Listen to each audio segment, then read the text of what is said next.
Yo, Jordan Rec Center's back. Got him!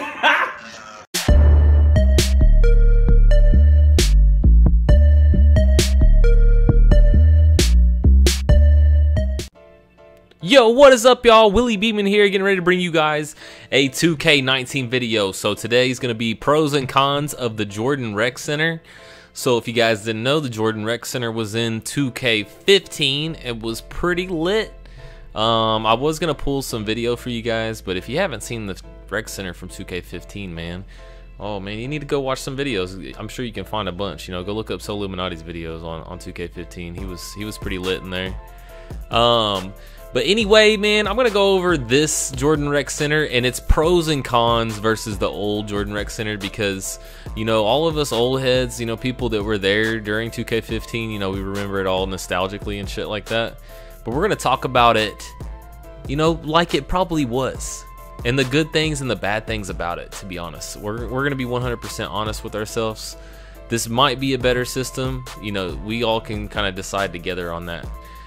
But the reason why I wanted to talk about this is I was pretty disappointed whenever I found out you couldn't walk around, and, you know, it wasn't like the old Rec Center. It's just ProAm from the last 2 years. That's it. That's all it is. It's just ProAm. You know, there's no real like difference between it. It's just a different name. So, you know, you get, you know, your boys, you know, you go in there by yourself, you know, 2, 3, 4, 5 people. Depends on, you know, whatever you want to do, and you go to the Jordan Rec Center in the neighborhood, you load up and you play against another 5 people, and it's all matchmaking, and you play in, you know, the good old black and white uniforms. At least it's not black and yellow. You know, I'll take black and white. That yellow is ugly as hell.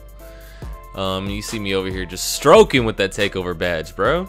I'm over here killing it right now, killing it. Cannot be stopped. This build is nasty, man. It's freaking nasty, bro. Once you get all the badges, I will admit that I was a little bit suspect before I got the badges on this.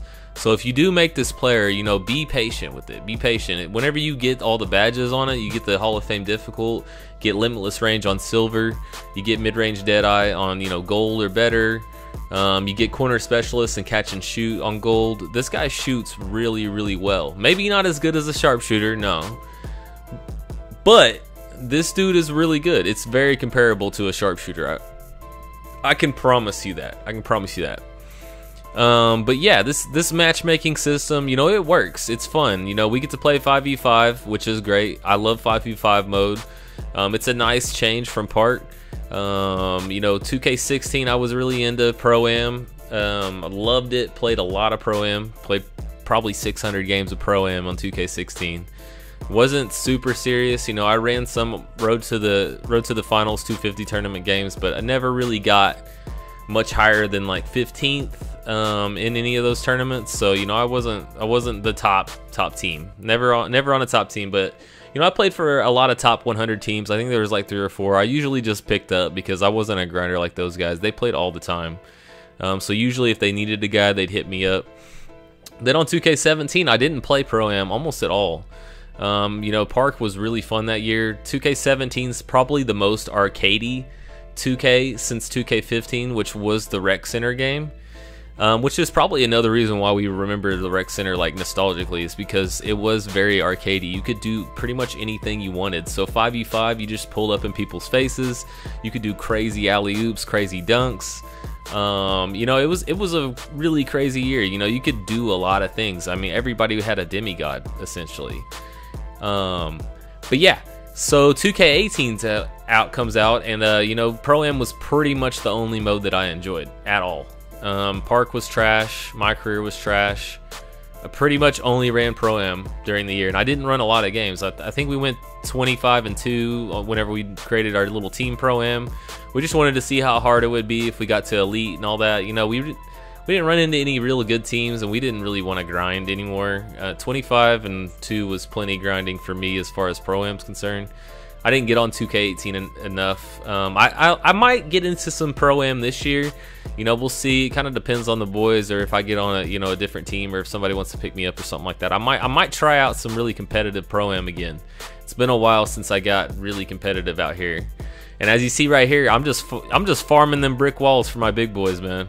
You know, it's a really good way if you want to go in. If you don't care about your record in Pro-Am at all, what you need to do is grab your boy that's gonna play center for you.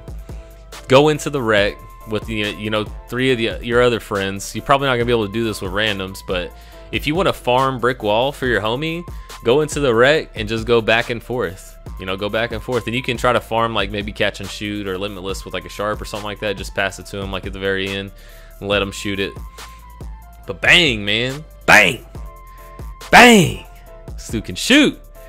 So now let's go over to the rec in 2K15. Okay, so the rec in 2K15, it essentially is just like it is now. There was a spot for you to go into the rec, in the park. You went over there, you loaded in, and you loaded into this, like, basically this exact arena. Except for on 2K15, you walked around like it was the park. It had a park atmosphere in there. Everybody's in their park clothes, everybody's walking around, getting their crew together. And then they had got next spots for everybody. So you could either get on the got next or the squad spot. And you could see all the win streaks on the courts too. So, if somebody had a huge ass streak, you could see it in the rec. You could maybe even like call up your boys if you were just going to the rec to mess around with some, maybe one of your homies. You see a huge ass win streak, you could, be like, hey, come on in the rec and let's try to break this streak real quick. It might be like a team of 5 mascots or something on the court, because you could actually wear your mascots in the rec. I mean, that was pretty dope too.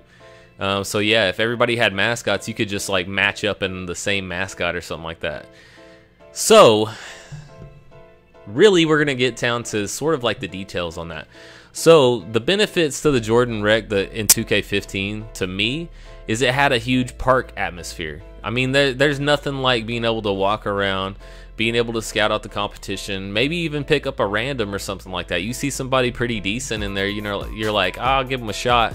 Then you end up making a friend or something like that. Whenever you do matchmaking, you are not likely to run into a good player if there's just randoms walking around.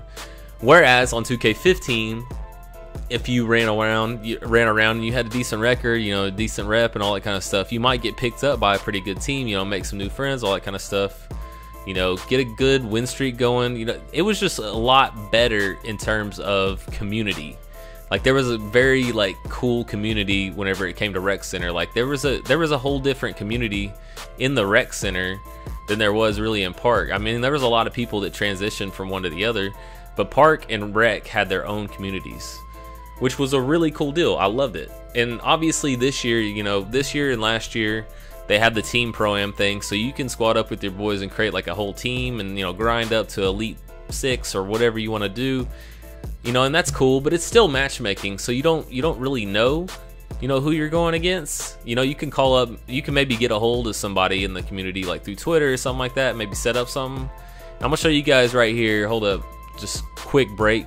This is my boy Splash King. He's actually got a 610 version of my build, which I'll probably be playing with him quite a bit this year, so you guys can see the difference between me and Splash. He doesn't have the badges grind out like I do, so it's a little bit off, or he's a little bit not as good, I guess, if you could say that.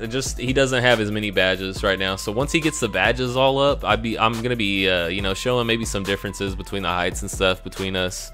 Get his take on what's the differences between our builds. So if you have my build, the Sharpshooting Shot Creator, definitely tune in, subscribe, turn on the bell and all that good stuff. But really, the matchmaking system is really nice in one huge aspect, and it's that you don't have to wait for games. I mean, it's nice. You can just go in, you get a game, you play it, you win, you play another game, you win, you play another game, you win. There's no waiting like park. Whereas in the rec, the rec center would die out, or maybe you'd have to wait on a game, all that kind of stuff. So I get the whole matchmaking thing, and obviously you get the same jerseys, which is cool. So yeah, it's really annoying if you have a bunch of different people and different jerseys. It can be really tough to see who's on your team and all that kind of stuff. So if you guys played rec on 2K15, Let me know in the comments below if you like this version better, or if you want to see, you know, the good old walk around the rec and park atmosphere rec. I'd love to see it back. I think it'd be really cool. I think it'd get more people into 5v5 basketball, because I still think there's a lot of people that don't play rec very much. I mean, I'd love to upload rec videos, but this shit, I guarantee, will not get very many views, just because nobody cares about 5v5 in this community. It's all park out here. All park all the time, baby. But anyway, hey, if you guys mess with me, you know, hit that subscribe button. If you like the video, leave a like. And I'm Willie Beeman, and I'm out, y'all. Peace.